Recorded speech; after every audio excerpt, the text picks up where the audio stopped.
Think your favorite ESL game is actually good? Let's find out. I'm making the biggest classic ESL games from worst to best. And trust me, a couple of these games are secretly terrible. And yep, feel free to rage at me in the comments. I'm ready for it. So, before we start, here are the criteria I'm using to judge each game.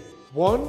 Student engagement. Does everyone participate or do 5 kids play while everyone else is watching? Versatility. Can I use it with different levels, topics, and grammar points? 3. Real language practice. Not just shouting, actual English. Alright, so let's start with the bottom of the barrel. So, starting with the B tier.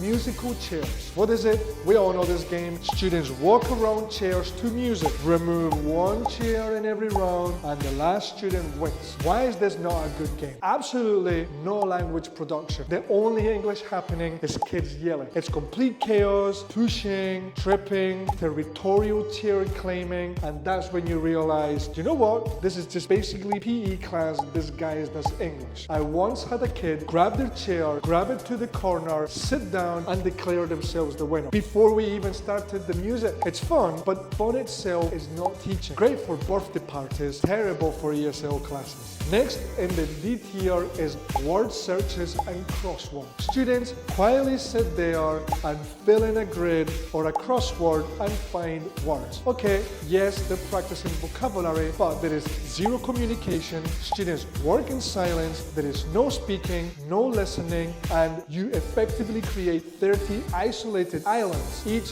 sharing a paper. Why this matters? Class time is expensive. Anything students can do alone, at home, on the bus, at the dentist's office, they shouldn't eat 10 minutes of your lesson. You can literally photocopy this as homework. Doing it in class is like throwing minutes into a black hole. So, C tier list. Activities that are okay, just not great. First one, Simon Says. Students follow your commands only if you say Simon Says. Why is this myth? It's fantastic for beginners, TPR, action verbs, young learners, but after 2 to 3 minutes, it becomes predictable and repetitive. They listen, but they don't speak. It's a receptive skill, good for warming up, bad for sustained language practice. Your 11-year-olds will love it. Your 17-year-olds stare at you like, sir, we're adults now. Think of it like chocolate milk.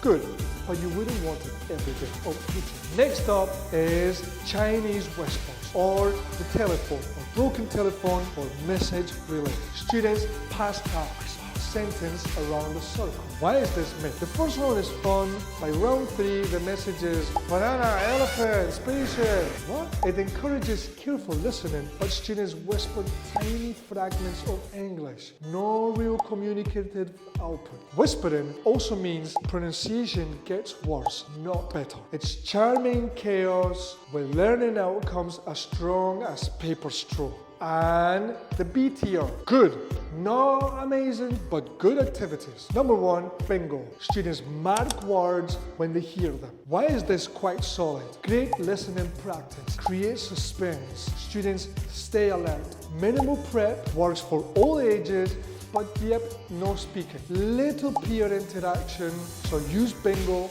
when you need a calm, focused activity, not when you need communication. A solid starter, reliable, but just not a superstar. Next in the B tier list, we've got memory card or matching pairs. Students flip cards to find matches. Picture plus word, definition plus word, something like that. Why is this good? It's strong for vocab recall and visual learners, but only a few students play at the same time. Without structured speaking prompts, language output is minimal. So how can teachers improve it? Require sentences. I think the tiger is in position 3. If it matches, they must use it in a sentence. Still, it has its limits. So fun brain game, but without strong output, it can't really go much higher. And moving on to the A tier list. These games are good. So back to back, info gap. This is where students fill in the boxes. 2 students, 2 different worksheets, standing back to back, and they ask questions to describe their information to complete the grid. Why is this an amazing activity? You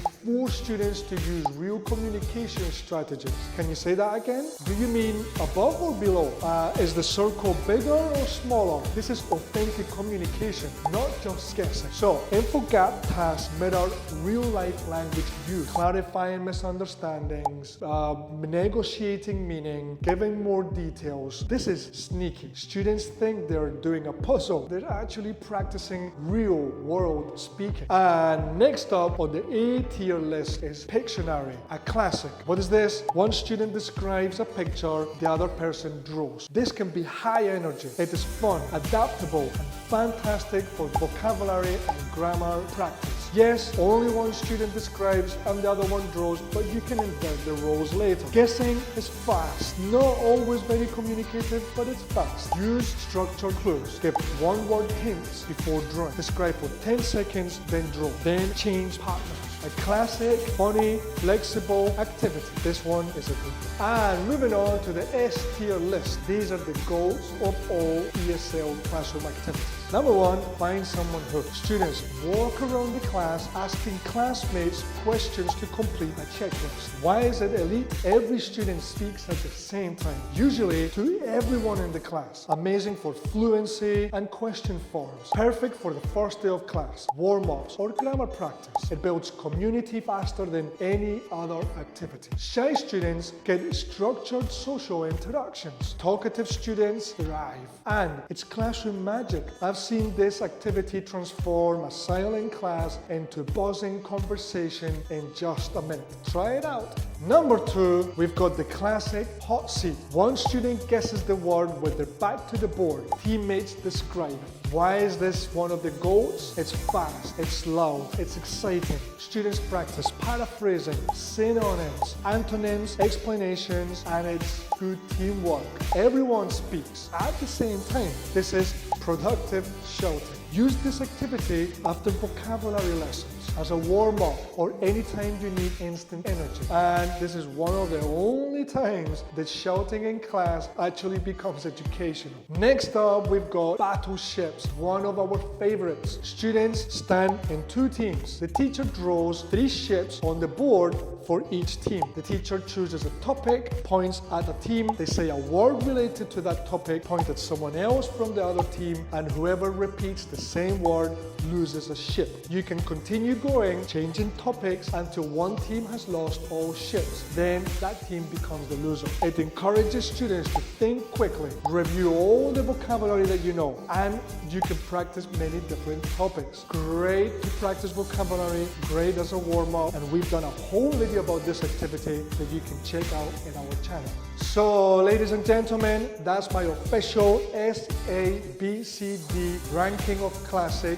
ESL classroom games, from absolute disaster to absolute legend. Now it's your turn. Which game do you feel I ranked wrong? Tell me in the comments. I'm ready for the debate. And if you want more activities or you want to become a certified ESL teacher, check out our TESOL courses, online or in class at Inspire Training and Development. Link in the description. Thanks for watching. Happy teaching. See you in the next one.